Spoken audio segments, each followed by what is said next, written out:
What do you do when Christianity hasn't lived up to your expectations and the church, which is supposed to be a place of healing, instead has left deep and permanent wounds? Welcome to The Roys Report, a podcast dedicated to reporting the truth and restoring the church. I'm Julie Roys.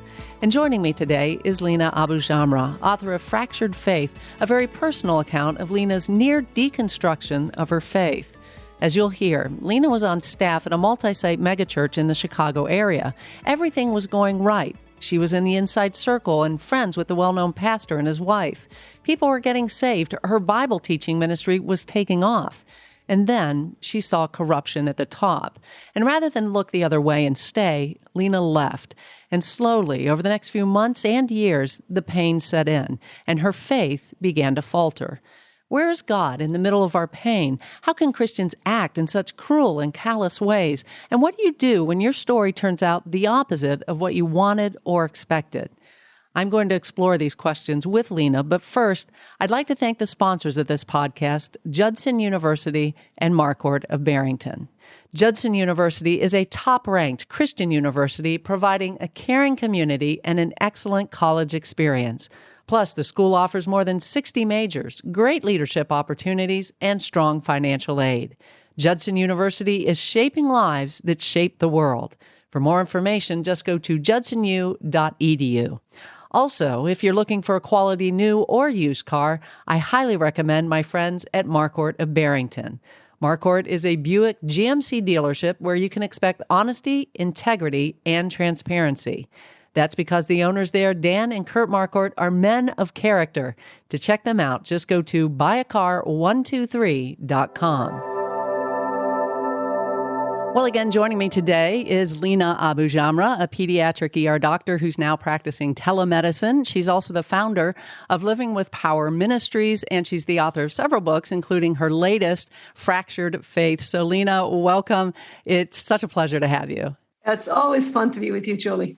And I should mention before we dive in that we are offering your book, Fractured Faith, as our premium for the month of October. For anybody who gives a gift of $25 or more, we'll send you Lina's book. So if you'd like to support this ministry and also get this book that I think is just an awesome resource, just go to julieroys, spelled ROYS.com/donate. That's julieroys.com/donate.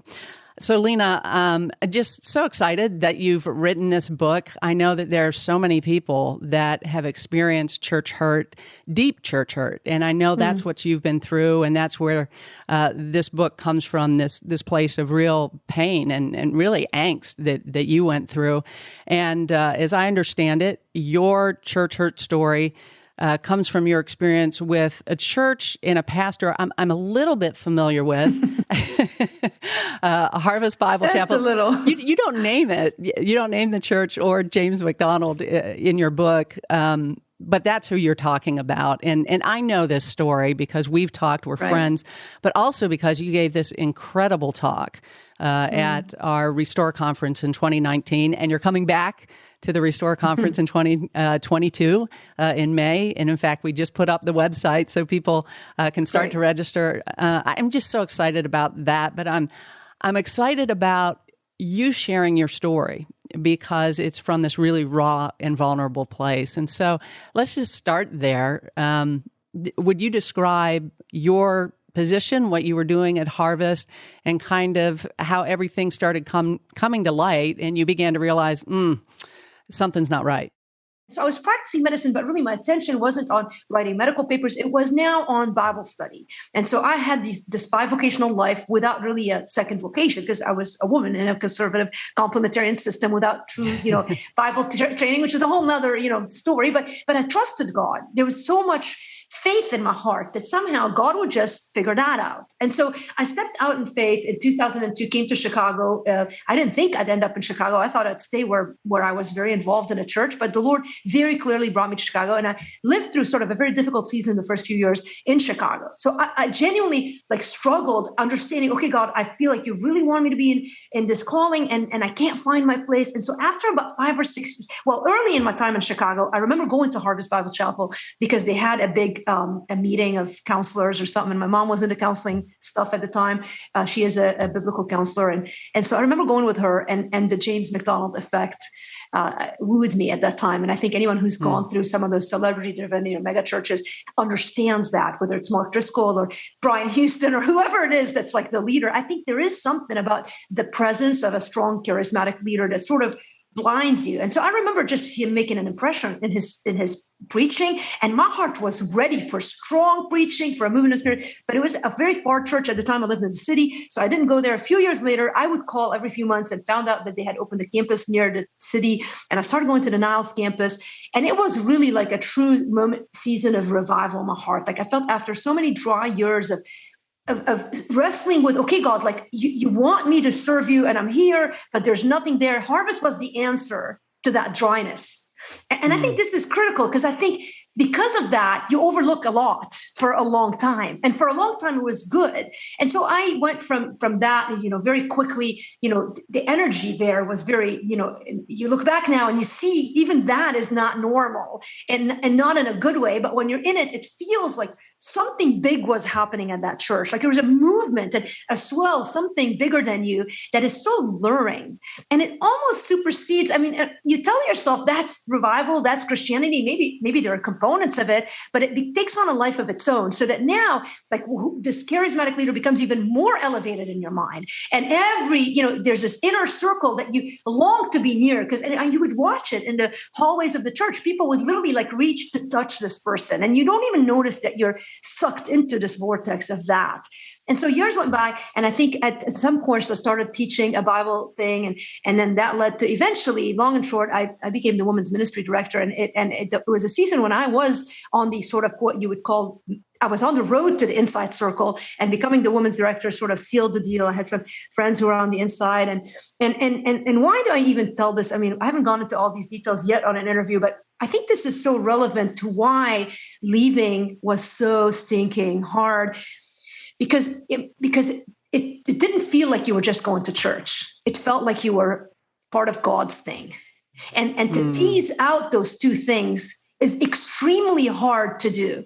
And when people, even now, they talk about those systems that tend to be abusive, and you overlook a lot of badness when something's so much bigger than, when you think, at least in your brain, you think what's happening around you is so much bigger than you, so much better than you, and something that will suck you up to the heavens, so to speak, and all these dreams that I had, all this calling that I felt, all this energy that I wanted to serve Jesus with, I felt like we're so tied in at that point to what was happening in the church. And I couldn't see, by the time I started seeing some cracks in the foundation, of course, there were people whose eyes were opened, and they were able to sort of tease out all of what's happening there because they had more information. And as they started giving the members more information through blogs that were deemed evil, I mean, at some point, people started reading them. And at some point, you started asking questions. And that was, of course, the elephant's death. And at some point, there was enough things happening in the culture of the leadership that led you to kind of, as you were reading these things, go, well, that actually did happen. And so I think this is where like your eyes are open, is you would read these stories and go, well, this isn't really a lie. Like the inside circles tell you these are lies, but you're kind of going, I can't reconcile it to be a lie because I've seen it. And there's a point where you kind of have two things in the weights and the balances. You've got, what's being written, and you've got your experience. And you're sort of like, at some point you realize like, and what you're being told, and you realize that the truth is actually like in favor of these, what was deemed as the ugly, liar, disunifying blogs. And so when that happens, when the switch comes on in your brain, I think there's a lot of things that you have to come to terms with. And one is, what do you really believe about God? And are you part of a movement, or are you part of a faith that follows a savior named Jesus? And I think there's also a recognition in that moment that leaving would potentially mean the destruction of your dream. And I think that was why it was so hard for me to leave. I think in hindsight, people ask, at the time, even when I left, people ask, what would you have done differently? And I always say, I probably would have left 6 months sooner if I had the maturity to have done that. Mm-hmm. And I really think I was scared. And then on the other side, I say, had I known how bad the years after would be, I'm still not sure I would have left. So there's sort of this mixed bag in your heart. On one hand, I think, man, I should have left sooner, but it takes so much courage to walk against, again, not just a system that also ends up shunning you. And partially they go, well, you left, you deserve to be shunned. And you're part of you going, well, I did leave. I guess I do deserve to be shunned. And so you start carrying a lot of that angst and shame. And then you feel just like like you're God's stepchild and you don't understand, like God, it plays a mind game on you. You start thinking, well, God, do you prefer them? Are they the better Christians? Or there was a point where I even wondered, well, maybe I'm not a Christian, because it makes sense. Like if we're both God's children, I don't get it. Like, why can't we just fix this? Why is this continuing? And why do I feel so lonely and so isolated and really like as if I did something wrong, when really I didn't feel like I did do anything wrong. I just read, the situation. I read the data, like, it's like a physician who gets the data. And at some point I had to make a diagnosis, and I felt like the diagnosis was that there was corruption and that if I stayed, it would not be good for my soul.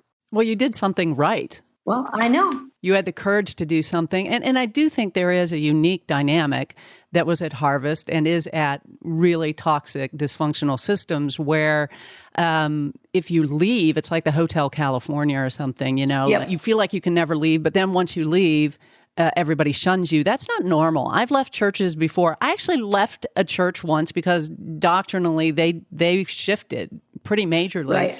And we just couldn't affirm it anymore. And they actually brought us up in front of the church and blessed our family and gave us an opportunity to say kind of, this is where we just can't affirm what's going on. And they actually prayed for us and blessed us as we left. I mean, that was probably the best. I mean, it actually restored my belief in church, the way that they handled it. But again, in those sorts of systems, I have to say that your experience of being shunned is probably more typical of people who have left church than the ones I've had. I agree. And I think, and this is again, and part of why I think it didn't matter whether I named the church or not. And this is why, right now in 2021, we're recording this, hearing a lot of the podcasts. Right now, there's a popular podcast on Christianity Today, The Rise and Fall of Mars Hills. And why these stories are riveting, I don't think it matters whether it was Mark Driscoll or James or Bill or who. I mean, there's plenty of them right now. The problem is that I think there is a bigger cultural dynamic taking place in our eyes. And I think hearing that Mark Driscoll podcast, what has been the biggest take-home message to me and sort of coming out with this book, and is the communal aspect of almost like an entire generation, I'd say more than a generation, that seem to have been victims of a church movement of the past 15 years that looked good, that seemed to have good fruit, but was rotten at the core. Yeah. And I think that is the evangelical celebrity machine culture, whatever you want to call it. It is pretty rotten to the core, as we're discovering. And, are there some mega churches out there that might be good? There probably are, right. But I would say there sure are an awful lot that aren't, and there sure are pressures within that system that seem to encourage everything that's bad in a person instead of affirming and encouraging what is good and godly. And so I think, again, I think this is why your book is so important, is because there are so many who say, I've had that experience. And one of the things that I thought was really interesting, you wrote in your book that you used to think that church hurt was a wound that would leave a scar that would eventually get better. Now you think it's more like a latent infection. But explain that, what you mean by that, and how that's played out in your life. I think there are elements of this style of church that flare you up. Or you'll see someone from the old church, and you realize, so those latent infections, like herpes or like mono, and I don't mean to be sick about it, but it's a fact. Like you have the virus living in you, and given the right amount of stress, it flares up, and so people get cold sores in the same fashion. And so I think this is sort of becoming more evident to me. Is as much as I want to tell people, well, if you do these 5 things, you're sure to get us, healing. I think the Christian walk is more nuanced, more complicated. But not in a bad way. Where I used to think that was sort of frustrating, I think I value it now. And this has probably been the richness of the journey, is I see that Jesus isn't so black and white. And I say it with, I get that there's sin is black, holiness is white. Like I get that there's orthodoxy. I don't mean that, but I think that grace is so big. And I think that relationship with Christ demands a continuing drawing to him. And I think when those things flare you up, there's a recheck of your spirit, like what's happening here. So it's not like we want the Christian life to be, I walked down the aisle, I gave my life to Jesus, I'm saved, it's all good. This is why so many American Christians are frustrated with Christians in general are frustrated with sanctification, because it's not a one-time done all, right? We like, I'm holy now. Why do I keep sinning? Well, because we're human. And I think, with church hurt, I just get a nauseous feeling sometimes still. And I think the other thing that I've noticed, and I think this is another way that the quote unquote infection presents itself, I find it, I have to really remember the Lord when I hear a leader, because I think we've become more skeptical of leadership in general. By the way, I don't think you have to have gone through church hurt. I think watching the layout, I think this is a new symptom of American Christians, is that we're not that trusting of leaders. And if we now have become much more cautious in going to church, it takes a lot for me to just now when I hear there's a special offering, I have to really hear from God about it. I've become much more, where are you spending the money? The money factor is really sort of burned a lot of people.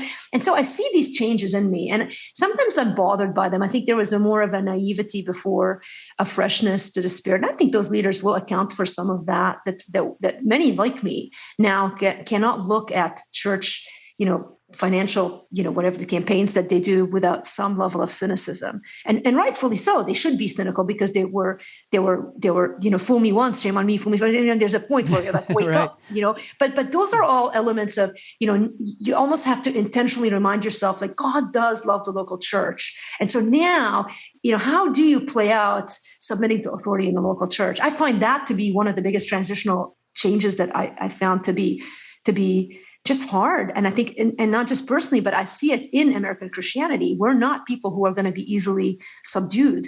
And so how will God subdue us? I don't know. And I think this is the part that I ponder sometimes, God, how is the church as a whole changing? And while there's a lot of good things happening, I think there's a lot of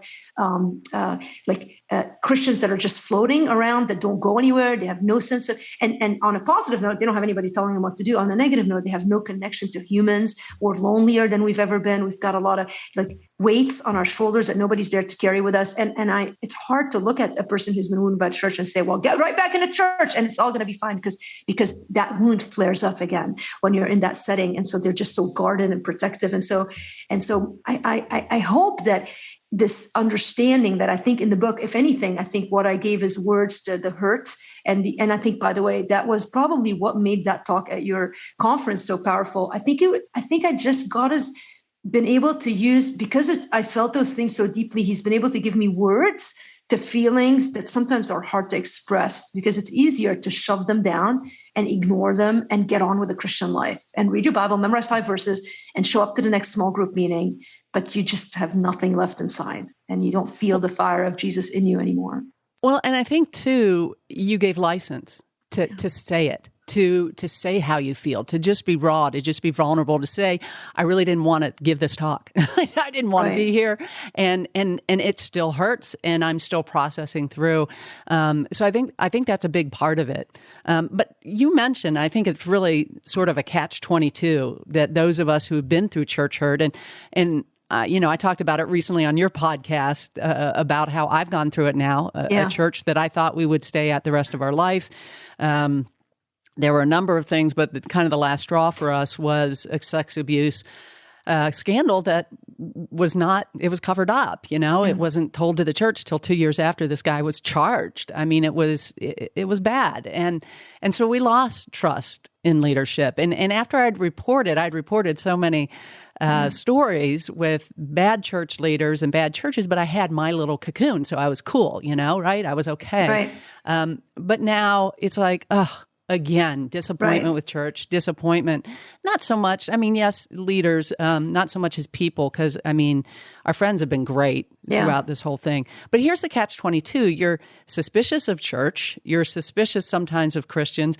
I know you go to church and you get triggered. I remember around Easter while I was reporting on the harvest thing, the church that I was at played a vertical worship song, and I'm just like, whoa, I felt totally triggered by that, Right. But there are triggers. I used to love contemporary worship music. I used to listen to it all the time. That used to be my staple when I went running, was to listen to contemporary worship music. I can't listen to it now. I'm just give me hymns. I know nobody, nobody's making and profiting off the royalties of this. I can just listen.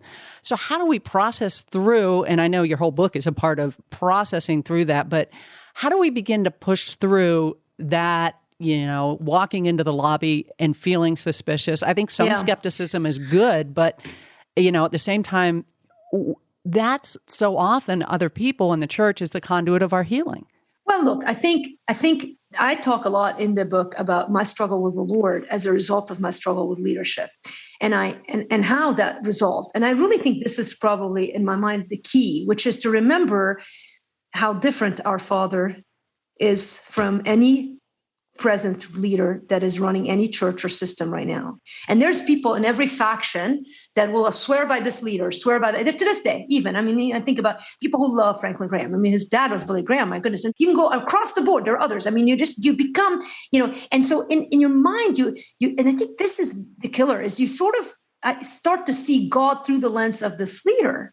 And I think really, so how do you get over it? I think you just have to sort of understand, and that doesn't mean like you're not going to find a godly pastor. And by the way, I've met many godly pastors. I go back home to my mom's little church. The pastor I'm with now is a dear friend. I love him. But these are like, you wouldn't know these people from Adam. They're true lovers of Jesus, followers of his word. They're simple. They would have been, ironically, my old church would have looked at these churches and said, "Oh, healthy things grow. These little pastors need to shut their churches because they're not growing. Right. Therefore, God doesn't bless that work." And so I think you need to first of all wrestle. I think that wrestling that comes out of that hurt has to happen with the Lord. And I think you have to get to a place. For me, part of it was understanding that God hadn't disappointed. The disappointment that I felt, even though I kind of related on God, because it felt like God hadn't stepped in or taken them down in time. Even now, I listened to the Mars Hill thing. I mean, they were thousands of miles away in Seattle. I've never been there. I never heard of Mark Driscoll's sermon, believe it or not. It's a fact. I knew of him,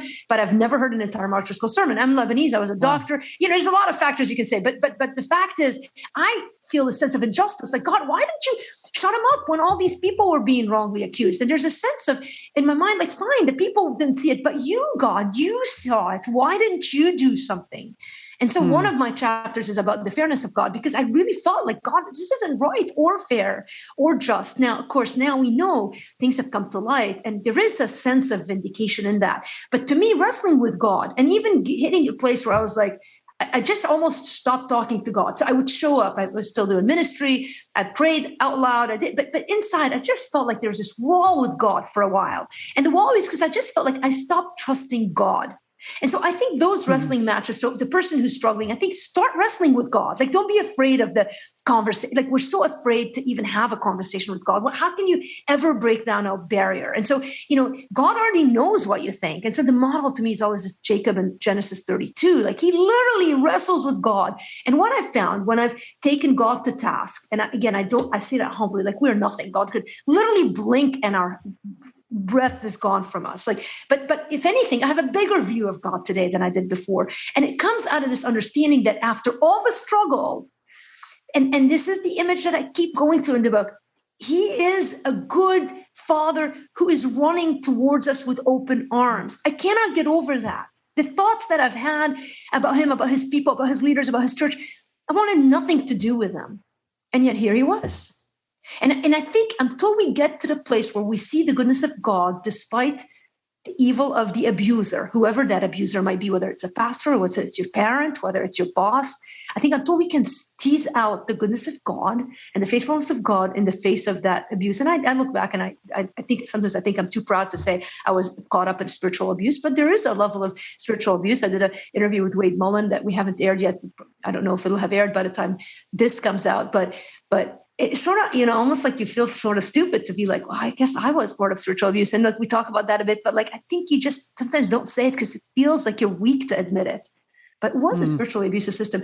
And I think when you start to see God, and I think this is why I think we need to run to God with our questions, not to pastors. Sometimes God uses people and counselors. Like if the person who's, caused you the trauma is leadership in church, that'd probably be the worst place for you to go and get help. You might need to find a neutral party. I went to a therapist and by the way, it was a therapist who's not in the vein of what I had grown up being told about the type of therapy. It was a Christian therapist, but it was a therapist who would be a little bit more integrative than I normally would go to. But I was okay with that. And I say it because I didn't need the judgment of memorize these 3 verses and now look at these 3 wounds and take this verse and apply it there. And while I think there may be a place for that, I needed grace.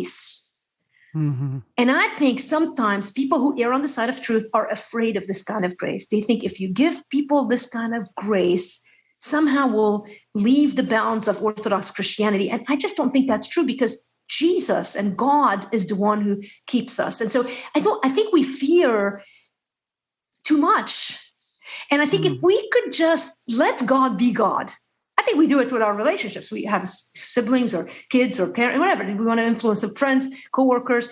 We want to change people. We want to do this, do that. We stay after them. We feel like at every Thanksgiving, we got to harp the gospel down. Well, because we're afraid. It's driven by fear. I feel it. I have people in my life. And I think we're afraid to sometimes let go. What will that look like?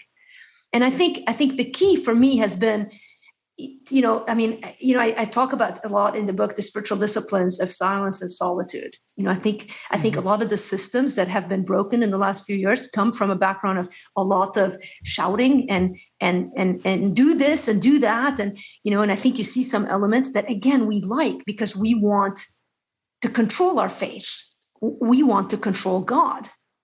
And I think there is a sense of lack of control when you leave a church and you lose your dreams and you feel like God hasn't been there for you, that will send you reeling for a while. But if you could just get back to the spiritual disciplines, you mentioned hymns. I agree with you. I think there is a beauty to getting away from all the fanfare that has been so popular, but really, how has it helped us? I think when you talk about grace and even just being a little more comfortable, maybe with things that you weren't before. I was thinking as I was reading your book just about this evangelical triumphalism that I think I grew up with, right? And then it's in its grossest form in say prosperity gospel, your best life now. But there is a sense to which if you come to Jesus, these are the stories we heard, which I still believe, you come to Jesus and he changes your life, and there is victory over sin. There's, some of these things. But at the same time, what's not told us, or at least not emphasized, is that we will suffer as Christians. And there is legitimate suffering. In fact, I had a friend of mine who was in ministry who said, and, he kind of made this up as far as a percentage, but he was like 85% of sin is just trying to escape legitimate suffering. And I've thought about that as I've processed a lot of what I've seen, what I've experienced, that we're not in heaven yet. Right. Yet we expect it. Like when you ask that question in one of the chapters of your book, is God fair? And even, what should we expect out of this life? Have we embraced wrong expectations for this life? I look at even Hebrews 11, and I'm astounded in Hebrews 11 in the hall of faith of the scripture. Person after person is written, but the verses that move me the most are at the end of the chapter, where it says that these have twice actually it shows up after the story of Abraham. It does give a reference to those who didn't get what they wanted, and they still lived for a promise to come. And then at the very end of the chapter, it goes through and says how it gives these examples. It's almost worth looking at of these disciples and followers of God, Jesus, who basically were sawed in two, killed, persecuted, on and on. People who didn't have their dead rise. People who all of these idolize, the stories that we long for. We want our knight in shining armor. We want the cancer to be healed, the lame to rise. All of these things that make this great Hollywood story, and yet it tells us in Hebrews, and those are the very verses that have given me hope. When I read about these people who, the things didn't turn out like they wanted to, but their lives were fire for Jesus. Why? Because they saw past the things that could be seen. And I think, man, to me, that's the biggest grievous sin of those pastors of prosperity. And by the way, even conservative evangelical prosperity preachers, because that's what we've seen. That was part of the problem at Harvest, is there was a prosperity message that was driven there that I think is rooted in evil. And it gives the idea of what we should be aiming for that is against scripture. We should be aiming for Christ. We shouldn't be aiming for the comfortable life. When a pastor is modeling, this is what's good, then it confuses the people who are looking to you as an example of Christ. So there is a heavy responsibility in many areas for the leader, but I think the common ones are the power, the possessions, the money, and the flesh. The pleasures, I guess, if you want to alliterate. And so I think pastors and leaders need to model what godly expectations should be. And yes, I do think some are doing it well. But I think many of those who are doing it well, you'll never hear about because they're in some podunk town who's like the lady who was from, remember that podcast, living in some Midwest town somewhere, who's given her $20 check to ministry, going to some church with some pastor no one will ever know. But heaven will tell stories of those people who were satisfied with so little in this life because they saw that they had so much more in their hearts. And if we could just do that in our Christian life, boy, I think, as opposed to be known for whether we believe in wearing masks or not, or getting vaccines or not, if we could become those kind of Christians, we would revolutionize this country. I think when we have these crises, they reveal some things about us. And you share pretty vulnerably. You've talked about your dreams were dashed. Obviously, you had a career path. And I've talked to a lot of people from Harvest that their career path, and I think James would look for people who were in ministry that he could do something for that then become beholden to him. And if they leave, they know, okay, my ministry is going to really take a hit. But I remember talking to a guy from Harvest, former elder, who told me he couldn't go on the record literally because he has this Bible study at Harvest that he is really important to him and he can't give up. Yeah. And I'm like, you've got to be kidding me. And at this point, I don't even think many people were coming to his Bible study.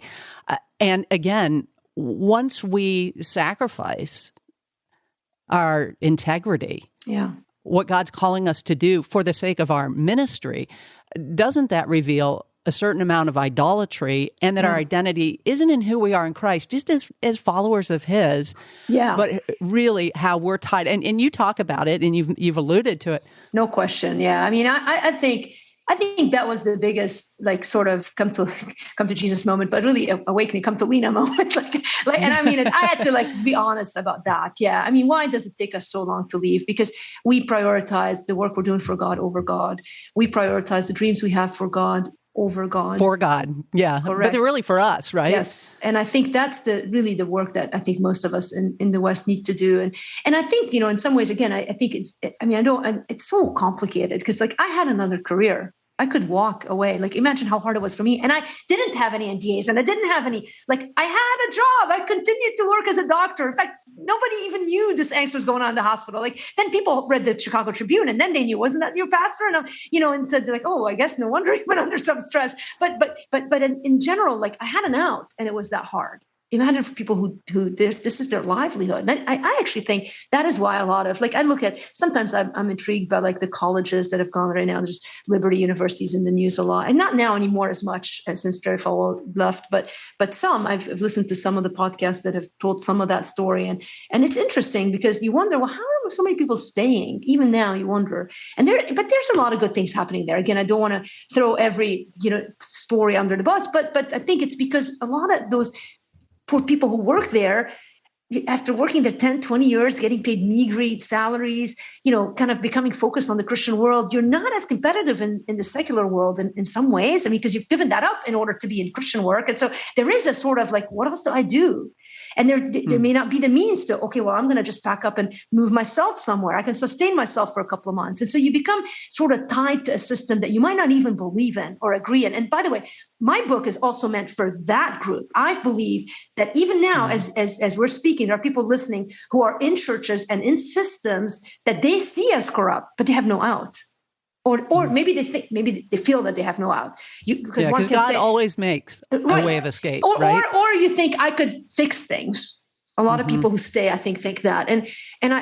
But I think what happens over time is you slowly start dying inside. And I think that was what was happening to me. I think that slow sort of just disillusionment with Christianity, with the system, with the leadership. I think that sent me in a tailspin for a few years. But I would say to that person, get the book, because I'm telling you, you'll see, I think there is, that sense of not being alone in the way that you feel that's so encouraging. Once I started, I think when you start telling the truth about your story, that first time that happened to me, besides, I was close with a couple of people still after I left, there were people who knew. It wasn't like I was on an island alone, but I remember really breaking down sort of what I was feeling with my therapist and there is something incarnational about it, ministering with other people, close people, whether it's a friend or a counselor or whoever, where when you tell your story, when you see that a human still cares for you, still sees you, it's very powerful to me. the opportunities that I got right after I left Harvest where I felt like I was now going to be blackballed and I was still offered opportunities to do things in ministry. To me, those were very meaningful because I felt seen and loved. And I think there is, and then there's this reality that, oh my gosh, they haven't left. Like, oh, they still like me. There's a deep insecurity that grows in that. But I think when you start telling your story and you see that people haven't left you, I think there's a lot of power in that kind of love. And so for the person who's listening, who's sort of hiding these things and feeling the pain of being alone, I would encourage you to find someone safe. Email us. I mean, I could say for me, email me, go to my website, email. We'd love to, pray for you. There is some victory and freedom that can be had simply by telling your story. That's why victims of abuse have been, you watch them, they come on Twitter, they share their stories and you go, man, why now? And but because there's a lot of reasons why not till now, because there's fear and there's shame. But when they do it, you see sort of an opening of their souls and a power that grows out of that. And there's a boldness. I've seen it. I can name 2, 3, 4 faces that come to mind right off the bat of many more right now being played out. The SBC's meeting this week. I mean, it's women who have spoken out there, and you just, has there been some negative effect to those women? Absolutely. Has there been negative effects to elders of churches who have walked away and said no more? Absolutely. But you see a soaring of their souls as they come to terms with who God is and how God works. And they might wait 2, 3, 5, 10 years. I think for David Corning, he was maybe 10 years in the waiting before he saw the truth unfold to the degree that he thought it would. And I know that, and he's this man who used to be an elder of the church, probably the first one who left that church. And I think, you'll never hear from him. I'll never hear anything on his social media account, but that in his soul, he knows, God, you are fair. God, you are good. And God, you do see. And I'm not the one who decides how long. And I'm knowing that man, he's godly. He's still probably to this day doesn't take joy in the demise of a church, doesn't take joy in the demise of a leader, but the grieving process, but also the sense of vindication, which is so heavy in the Psalms and so encouraging. Those were many of the passages that encouraged me during that season in my life, was the passages where David literally says to God, vindicate me, over and over again. And I think eventually we'll all, who are trying to live by the truth, trying to walk humbly and under authority, I think eventually God is going to show you that he is indeed aware of every single tear that falls out of your eyes and is closer than you feel him to be in those seasons.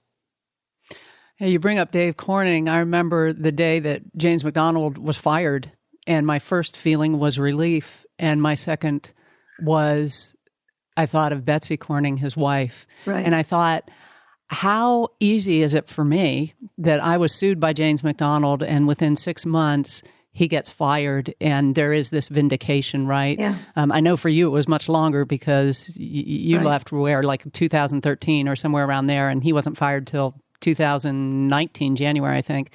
But I thought of her and all the years that she suffered, and I know she said to me that she felt like she had PTSD.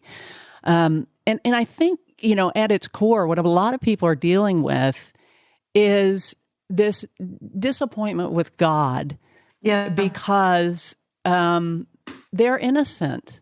Yeah. And so often they see the innocent. You bring up the SBC and those poor women who have been sexually abused, and then they're blamed for it. I mean, it's unbelievable what's happened. And they've seen their abusers go on to be leaders in other churches, and it's awful. And you think, God, you're supposedly a God of justice, a God of fairness. And I know for me, this isn't my first rodeo either. It's like you said, there were other things in my life. I remember back when I was in college and I struggled with 4 years of depression. And I'm like, why? I'm following you. I'm doing everything a good Christian's supposed to do. Why am I so depressed, And I remember reading a book by Phil Yancey called Disappointment with God. And I've heard some people read it and say they hated it. But for me, I loved it. I loved it too. And the one thing that spoke to me was Job, that at the end of his, after this wager that, we're led into it as a reader, we know what's going on. But Job never finds out. And when God finally speaks to him, he doesn't say, let me back this up and give you the backstory. Let me tell you what's really going on. He doesn't do that. Yeah. He just says, where were you when I formed the earth's foundations? Were you there? And he basically lets Job know how little he is. And at some point, I think these sorts of struggles reveal, do we trust in God's goodness when life is horribly cruel and unfair? Oh, 100% yes. 100% you're right. And I think, I think this is the good outcome of this scenario. I mean, when in the intro or preface, I say that I remember a millennial read the book and she had some feedback early on and she had asked me, can you see anything good come out of your deconstruction? And again, my first thought was, heck no, I never want to do that again. Like, I don't want to go through this every few years. I don't want that to be my thing. I mean, there will be, like you said, there have been other times in my life, it didn't seem as heavy. And I think the heaviness again came because it was so tied in. Like, to me, church and God are so tied in. And I think the good part of it is, I think that there is, again, I go back to the sense of a big God, but I don't mean it in a far away God. I mean it a big God in the sense that I trust that God sees now. Like, for a moment, I didn't. There's a season where it wasn't that I didn't think he saw. I just felt like he didn't see me. And I think it felt like he didn't prefer me. And then, and the scenario with church would, like, it kind of followed with other things. So, in the Christian publishing industry, in the speaker industry, like, I started feeling I'm not like them. Like, but I think that idea, I think ultimately, why do we come to God? Well, because we find someone who loves us so much that he died for us. And yet, I mean, again, I kind of go back to, like, where do we lose that in the Christian walk? And again, I kind of think about, like, the greatest tragedy of the American church movement now, which is going through a leadership upheaval, but which, by the way, is a gift of God's grace. I think that it's not an accident that there's not one but 10 people that we can name. It's tragic, but it's not an accident, because I think God is moving the stirring this church. Like, I think the church is being purified. I tend to think now that God kind of agrees. And I could be wrong, but I think that God is proving a point to American Christians if we could just listen without getting in our own way. And the saddest part for me has been to see a lack of, even now, like, I mean, we mentioned some of the works like Driscoll, like, where's the apology? Where's the repentance? I think about James. What happens to these pastors that go through this and there's a lack of recognition of, you know what, I may have been wrong here. I may need to repent. And I don't know what it'll take. Like, I think about my life too. And I think it may take them getting saved. I don't know hearts, but that is a bold thing to say. And I think, Julie, I think it's hard to, I mean, I'm not saying I know that for sure. It's hard to disagree sometimes. And I think that's, sometimes it makes me introspect more and thank God, I don't want to be deluded. I don't want to be self-deluded. I'm very aware of the sin in my life, and I'm very repentant of the sin in my life. And I can tell areas where I struggle to change. And so I quickly move to me, because I think, well, I need to get this before I can. But there is a sense of bewilderment. You're right. I think of a sermon, oddly enough, by Bill Hybels, which, by the way, Willow Creek had a huge impact on my life when I was coming out of college, Christian college, had a pretty disillusioning experience, and then came to Willow Creek. And Don Cousins was preaching when I first came, who was the assistant pastor, and he was doing a whole thing on he is a great guy, and on the 10 Commandments. And, it really helped me put my faith back together at Willow Creek. And I do remember when Bill showed up in September after a summer break, I was like, who's this guy? Like, I like Don. But anyway, Willow was huge in my story, and I'm glad I didn't know what was going on behind the scenes at the time, because I was ministered to from that church. And I'm not saying that I know the eternal destiny of these pastors, but I will say this, and I'm quoting a Bill Hybels sermon that he gave, and he said, one of the marks of authentic Christianity is a changed view of sin. It's not that we never sin. You're talking about the sanctification process. That's a process of us, becoming more like Jesus, of sinning less. But when you are not grieved over your sin, when it's as glaring as it is in these cases, you got to wonder. That's a really good quote too, by the way. The Apostle Paul said, work out your salvation with fear and trembling. Test whether or not you are actually in the faith. And I think this applies for the pastors who have been a part of it. It also applies to those of us who have been wounded. And it's like, why did our dashed hopes and dreams and expectations bring us to a crisis of faith. Didn't Jesus tell us there would be wolves? Didn't he tell us there would be false teachers? Didn't he tell us there would be this kind of pain? And so I do think there's a crisis of faith. But as you say, the reconstruction, and you've gone through this. I thought it was interesting in your book, you actually have a diagram of, and maybe you can walk us through some of those steps of kind of, here's the natural progression of how this works from your own experience, but also I know you've talked to a lot of people of reconstructing a faith. A lot of people just stay in the deconstruction, right?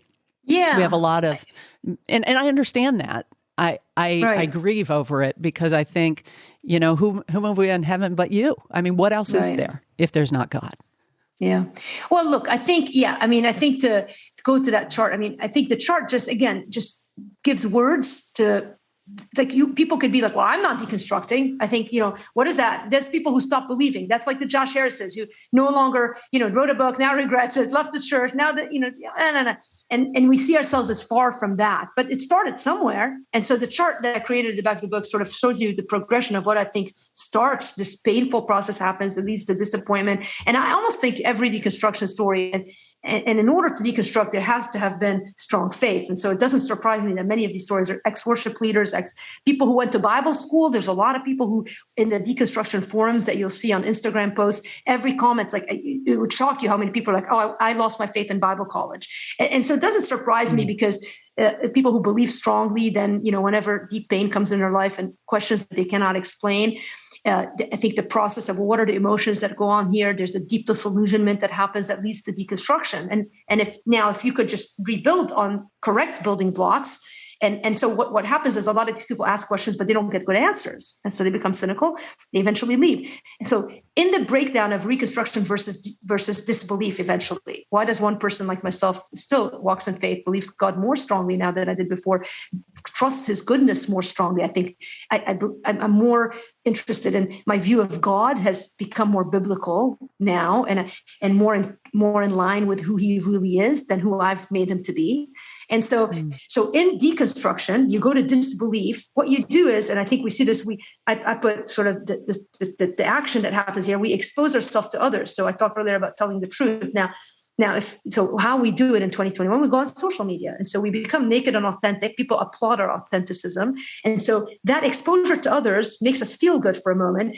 But the problem is that people at the end of the day don't care. Like, they read your post, they like it, they move on. But now you're stuck with authentic to someone who's not really authentic back. I don't know, you might find a new community.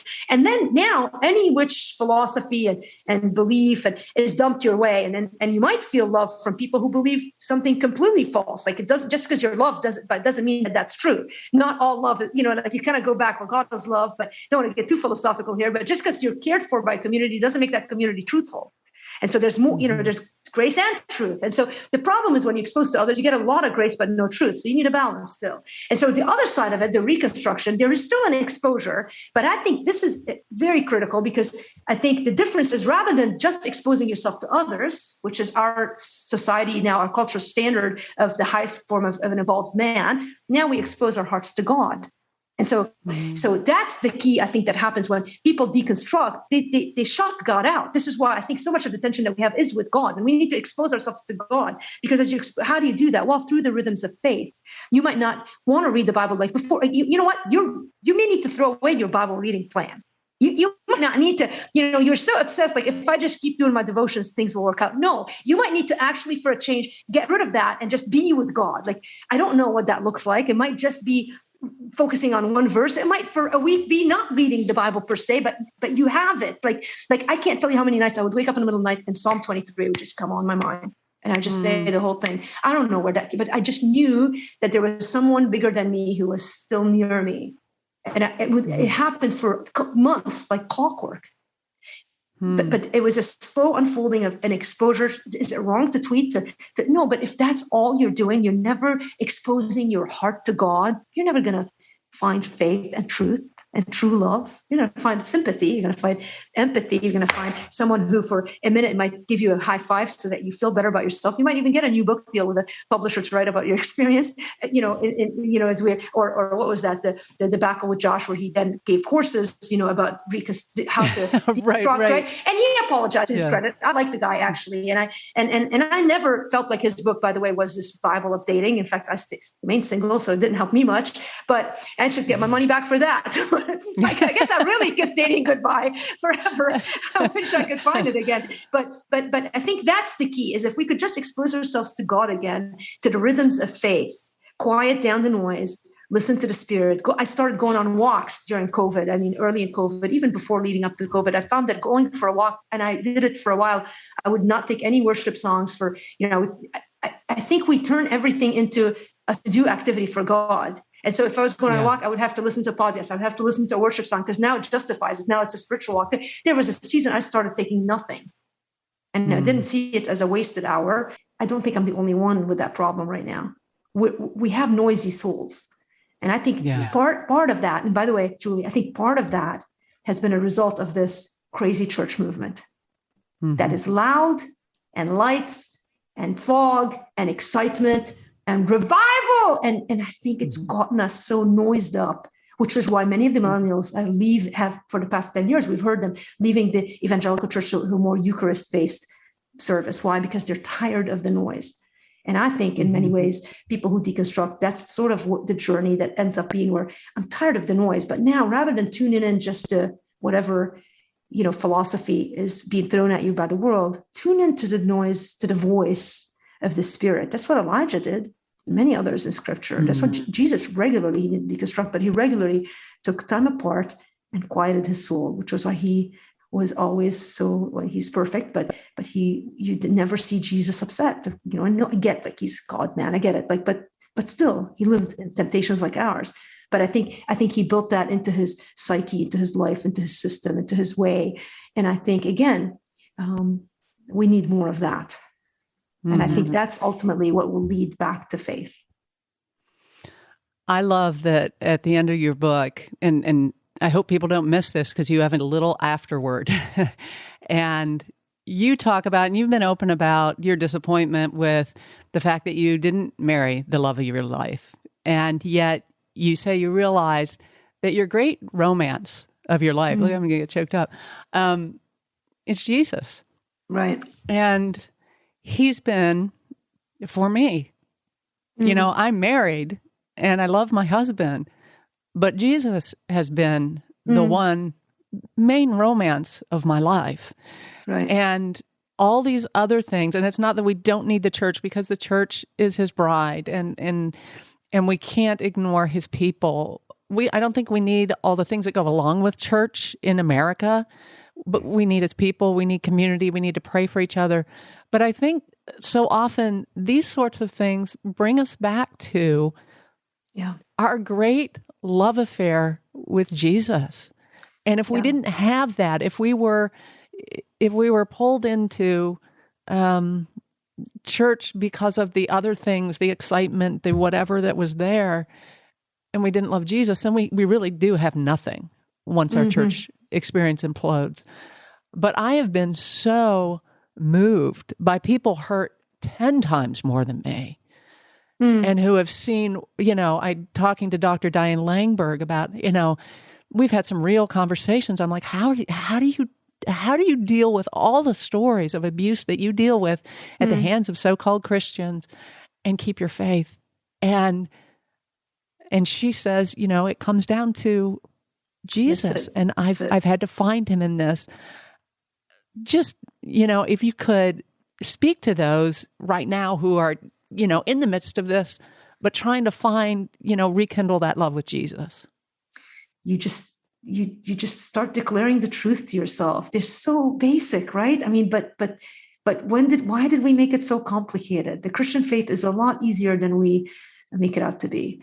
If we could just get back to that place of understanding, again, the love of the Father. And for me, it has taken brokenness, deep brokenness in my heart to see the depth of his love. And that afterward, I wrote it because I felt like I needed it was like there was a missing thing. I just felt like it's a sad story, the book, but there's a lot of hope in it. And I think people say that, but it's more than hope. I think the afterword was my way of saying, no, listen, it wasn't just that there's hope. It's even more. Like hope is like you're still waiting for something to happen. Whereas the afterword was my way of saying, I am living the life of those dreams that I wanted. I am living the life of those riches that I've wanted. And yeah, it's you think about even like humanly relationships, every relationship has ups and downs and seasons of dryness. And it's a love story in its most basic format. And I don't mean it in any weird romantic way. I just mean it really is. It's a love story that will be, the gap of it, the apex of it will be when we see Jesus face to face, which is why one of my favorite verses in scripture is when Peter of all people, like I love Peter. And at the end in his letter to the epistles, he just says like, we're going to see him someday. And the joy that is inexpressible when you see him because you love him so much. And I think Peter understood that at such a deep level because he had seen such deep, humiliating brokenness. And to me, again, that's the picture of how did Peter come back? He didn't. Jesus came to him. He was out on his boat fishing. It was Jesus who came to him. Jesus does the first step. He's come to us right now. I believe if you're listening and you're in that place of hurting, I genuinely believe that God would use this show to remind you that he has already taken his steps towards you. And the question is, will you say, yes, Lord, whatever it looks like? And I'm going to learn from those things. I don't know what, I don't know how, I don't know when, but I'm going to respond yes to the invitation of coming into a deeper relationship with you. And that, I promise you'll never be disappointed in.